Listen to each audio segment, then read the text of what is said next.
Hello good morning friends. வாங்க இன்றைக்கி நம்ம எம்வி விலாக்ஸ் ஆஃப் மலர்விழி சேனலில் பார்க்க போகிறது சூப்பரான ஒரு இஞ்சி மிட்டாய் தாங்க. இஞ்சி மரப்பானை அப்போல்லாம் சொல்லுவாங்க. இப்போ கடைகள்லேயும் இது விற்கிறதில்ல, ஒரு சில கடைகளில் ஏதோ இடத்துல கிடைக்கிது. இந்த இஞ்சி மிட்டாய் வந்து ரொம்ப ஹெல்த்திங்க. ஏன்னா இப்போ வீட்டில் குழந்தைங்கள்லாம் இருக்காங்க இல்லையா, அவங்க எல்லாம் இப்போ லீவில் நல்லா ஸ்நாக்ஸு ஜங்க் ஃபுட்ஸ் அது இதுன்னு சாப்பிடுவாங்க, டைஜஸ்டிவ் ப்ராப்ளம்ஸ் வரும். அதுக்கு இந்த இஞ்சி மிட்டாய் நம்ம வீட்டிலே செஞ்சு வச்சுட்டோன்னா டெய்லி என்ன சாப்பிட்டாலும் ஒரு பீஸ் கொடுத்துக்கலாம். அதுக்காக தான் இதை நம்ம எப்படி செய்யலான்னு இப்போ வீடியோக்குள்ளே போய் பார்க்கலாம் வாங்க.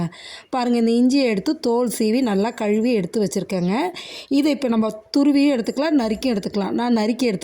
ஒரு கிண்ணத்தில் ஒரு கப்பு ஃபுல்லாக இருக்குங்க. அதுக்கு நான் 1 கப்பு சர்க்கரை எடுத்துருக்கேங்க. நீங்கள் வந்து 2 கப்பு எடுத்துக்கணுங்க. ஆமாம், பெரியவங்களுக்குன்னாங்காட்டிக்கு நான் 1 கப்பு எடுத்துட்டேன்.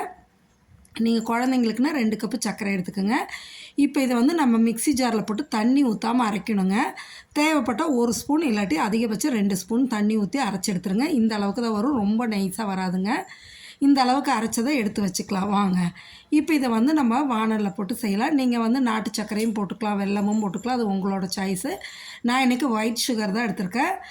திரும்பவும் சொல்கிறேன், நான் 1 கப்பு சர்க்கரை எடுத்திருக்கேங்க. நீங்கள் கட்டாயமாக 2 கப்பு எடுத்துக்கோங்க, சரிங்களா? ஏன்னா இந்த 1 கப்பு சர்க்கரை எடுத்தோன்னா காரம் தெரியும், 2 கப்பு எடுத்திங்கன்னா காரம் தெரியாது, அதுக்காக.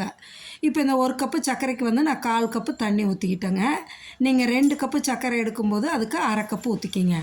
இப்போ இதை ஊற்றி நல்லா வந்துட்டு இது ஃபுல் ஃப்ளேமே வச்சுக்கலாம், ஒன்றும் பிரச்சனை இல்லை. அந்த கரையிற வரைக்கும் ஃபுல் ஃப்ளேம் வச்சு, கரைஞ்சதுக்கப்புறம் மீடியம் ஃப்ளேம் வச்சுக்கலாம்.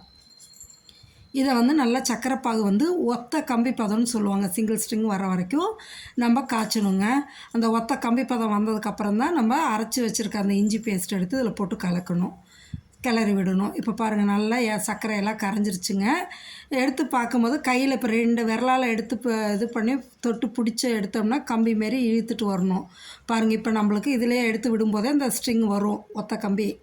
இது இப்போ நம்மளுக்கு பாகு ரெடி ஆகிடுச்சு. பார்த்திங்களா, அந்த ஒத்த கம்பி பதம் வருது பாருங்கள். இது நம்மளுக்கு பாகு ஓகே, ரெடி ஆகிடுச்சுங்க. இப்போ இதை வந்து நம்ம அரைச்ச இஞ்சி எடுத்து இதில் போட்டுக்கலாங்க. போட்டுட்டு இதில் நீங்கள் வந்து டேஸ்ட்டுக்கு வேணால் ஒரு 2 ஏலக்காயும் கூட போட்டு அரைச்சிக்கலாம், ஒன்றும் பிரச்சனை இல்லை. நான் ஆனால் ஏலக்காய் போடலைங்க, எங்கள் பாப்பாவுக்கு ஏலக்காய் டேஸ்ட் பிடிக்காத, அதனால் போடலை. இது வந்து 1 கப் சர்க்கரை 1 கப் இஞ்சி வைக்கும்போது கொஞ்சம் காரமாக இருக்குங்க. 2 கப்பு போடும்போது இந்த காரம் கம்மியாக இருக்கும். இப்போ நம்ம மீடியம் ஃப்ளேம்லேயே வச்சு இதை வந்து பொறுமையாக இப்படி கலந்துக்கிட்டே இருக்கணுங்க. இஞ்சி நல்லா வெந்து அந்த தண்ணியெல்லாம் வற்றி நம்மளுக்கு நல்லா பதம் உருண்டு வருங்க. அந்த ஸ்டேஜில் தான் எடுத்து நம்ம ஒரு பிளேட்டில் கொட்டி கட் பண்ணிக்கலாங்க. இந்த ஸ்டேஜில் வந்து இப்போ ரெடி ஆகிடுச்சுங்க. இதில் வந்து நீங்கள் 1 ஸ்பூனோ 2 ஸ்பூனோ நெய் ஊற்றிக்கலாம், அதுவும் டேஸ்ட் நல்லாயிருக்கும். நான் நெய் போடலைங்க, நெய் போடாமல் அப்படியே கிளறி எடுத்துகிட்டேன். எடுத்து போடுற பிளேட்டில் மட்டும் நெய் தடவி வச்சுருக்கேன், சரிங்களா? அந்த பிளேட்டில் அப்படியே நம்ம போட்டு ஆற வச்சு கட் பண்ணிக்கலான்னு சொல்லி.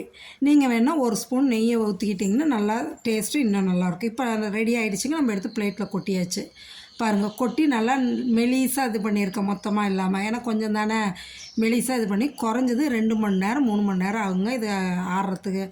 அதாவது பீசஸ் பிளேட்டை விட்டு எடுக்கிறதுக்கு 1 மணி நேரம் கழித்து நம்ம என்ன பண்ணணுன்னா கத்தியை வச்சு கட் பண்ணி விட்டுறலாங்க. அப்போ தான் நம்மளுக்கு எடுக்கிறதுக்கு ஈஸியாக இருக்கும். முழுசாக இதானதுக்கப்புறம் நம்ம கட் பண்ணுறது கொஞ்சம் இதாக இருக்கும், கஷ்டமாக இருக்கும். அதுக்காக நம்ம இப்போவே கட் பண்ணி வச்சிட்டோன்னு வைங்களேன், ஈஸியாக உடச்சி எடுத்துக்கலாம். அதுக்காக தான், சரிங்களா? இந்தமாரி நம்மளுக்கு என்ன ஷேப் வேணுமோ அப்படி கட் பண்ணிக்கிங்க. நீங்கள் சின்ன சின்ன பீஸாக நறுக்கிக்கிங்க. நான் பெரிய பெரிய பீஸாக தான் போட்டிருக்கேன். நீங்கள் வந்து குட்டி குட்டி பீஸாக போட்டு நறுக்கி வச்சிடலாங்க. இதேமாரி கட் பண்ணி வச்சு சுத்தமாக ஒரு 3 மணி நேரத்துக்கு மேலே ஆகட்டுங்க.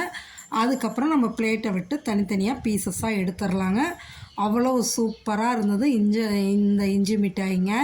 பாருங்கள், நான் எடுத்து ஒரு பிளேட்டில் வச்சுருக்கேன் பாருங்களேன். சூப்பராக டேஸ்டியாக நம்ம கடையில் வாங்கி சாப்பிட்ற மாதிரியே நல்லா மொறு மொறுன்னு நல்லா இருந்ததுங்க சாப்பிட்றதுக்கு.